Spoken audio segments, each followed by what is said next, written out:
Hey guys, so I wanted to make a video here on the OnePlus 4 phone, which is rumoured to be coming this year, very shortly actually. We've seen some leaks come out about the device, which may or may not be true. You know, we need to use like a grain of salt when it comes to these particular leaks, but they are interesting nevertheless because obviously the OnePlus is completely killing it when it comes to the value proposition.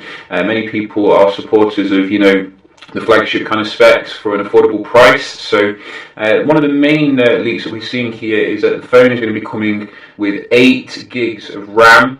Now, personally, I'm like, what is the point of having 8 gigs of RAM? Yes, it was great having 6 gigs of RAM compared to the competition. It really helps when you've got like hundreds of apps open, but I think the average user is not going to use 8 gigs of RAM. Personally, I would like that to instead be put into improving the camera experience on the OnePlus 3T. I have been using the OnePlus 3T as my main phone here, and while it's a fantastic phone overall in pretty much every aspect, I think the camera is a step down from the Nexus 6P, especially in terms of the low light. I mean, it'll get the job done, don't get me wrong. But when you compare with what the competition's offering in terms of, like, for example, the Mate 9 is coming with the dual kind of camera here, which is absolutely fantastic. Also, we've got the iPhone 7 Plus, obviously, with its dual camera. I think instead of making an 8 gig RAM phone, why don't you just put that money into a dual camera setup on the OnePlus 4? That would probably make more sense, and just keep the RAM at 6 gigs for this year. I think that's still going to be ahead of Samsung and most other manufacturers. So we can just have a look at some other things as well. We're going to be getting, it looks like IP68, which is very nice to see as well. IP68 obviously has been missing off the OnePlus 3T, however it has survived pretty much all the tests I've made on it, so it is quite a durable phone. You're going to be getting a black option most likely as well.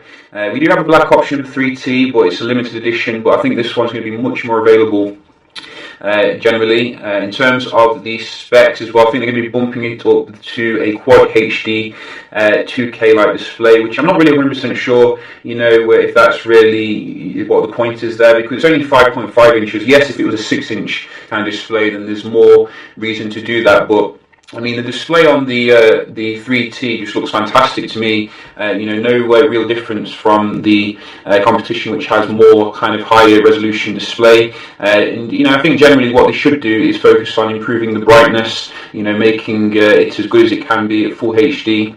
And that would be sufficient.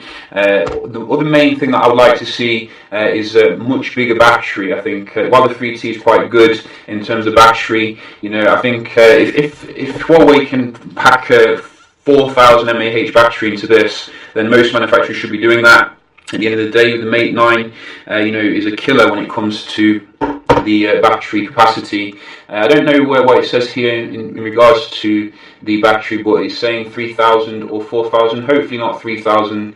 I mean, that's what HTC does nowadays, putting 3000 mAh into its flagship. And we had 3000 back in 2013 with the LG G2. It's just not going to cut it in 2017. Obviously, you're going to get your fast charging and 64 gigs internal storage. Would be nice if they bumped that up to 128 gigs as a baseline, but I guess 64 is enough for most people. I think the most important thing is that they don't bump up the price though, keep it to about €400, because we have seen from the 3T it has been bumped up in terms of the price. It used to be about €300 for the OnePlus 3, which was a steal, and then they bumped it up, to justify the newer processor, etc. I think it's still a good price overall, but if they bump it up too much, then people are just going to be like, why don't we just buy an iPhone or Galaxy phone? And that's the same thing as well with other manufacturers, they're all bumping their prices up, but what they don't realise is that people are just going to say, well, why don't I just buy an iPhone or a Galaxy device or a Pixel device if you're going to charge the same price. The great thing about Huawei and all them back in the days that they used to give good hardware for an affordable price. So I think I'd pay 400 for it if it had some solid improvements over the the 3T here. So yeah, those are my thoughts in regards to the OnePlus 4 phone. I think that about covers it in regards to the main things. I'd also like to see front-facing speakers. That would be pretty good. I do miss those from the 6P. Also, it'd be nice if OnePlus teamed up with Google and put it under the Nexus kind of line for the latest, fastest updates. I think that would be pretty awesome. But yeah, let me know what you think. What do you want to see with the new OnePlus, which should be coming later in the year? I'm certainly looking forward to it. Yeah, hope you enjoyed the video, and I'll see you in the next one. Cheers.